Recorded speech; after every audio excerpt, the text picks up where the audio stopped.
Wonder why Romania is suddenly so important? Well, it's not by chance, I can tell you that. Romania is now the most strategic piece of land in Eastern Europe. It borders Ukraine. It has access to the Black Sea. It shares cultural and economic proximity to Russia, but more importantly, it's become NATO's front line. You don't build the largest NATO base in Europe unless you're planning for something big. This air base is being turned into a military city, hospitals, barracks, schools, massive runways. This isn't defense, this is staging. And you know what that makes Romania? Unfortunately, it makes it the tripwire, the sacrificial pawn, the first domino in a wider war. If conflict actually does break out, Romania doesn't just participate, it bleeds first. That's the reality. And just look at what's happened politically. In the most recent presidential election held in November 24, the conservative candidate Georgescu won the first round unexpectedly, and boom, it was annulled because they blamed Russian interference. Second election, the same conservative party is leading again in the exit polls.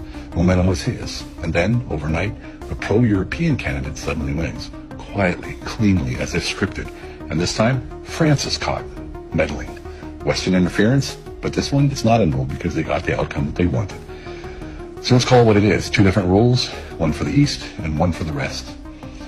And Romania, well, just a chessboard for the global elite. And I'll tell you this from experience.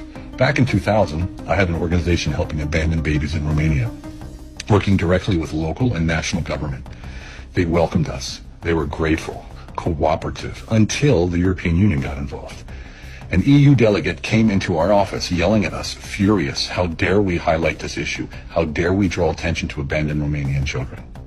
She told us to shut it down, pack up, and get out. According to her, we were interfering in her country. Let that sink in for a second. Helping abandoned babies wasn't the issue. The image of Romania was. And this was all while the country was applying for the EU membership. They didn't want the truth. They wanted compliance, they wanted silence, and they wanted the appearance of progress, not the reality. So now, over 20 years later, the playbook hasn't changed. You still have elections controlled from abroad. You still have decisions made in Brussels and Paris, not in Bucharest. You still have a frontline country being dressed up like a partner but treated like cannon fodder. So yeah, pay attention to Romania. Because when the smoke rises, this is where it starts. And if you still think this is about democracy, about alliances, about protecting values, well, wake up.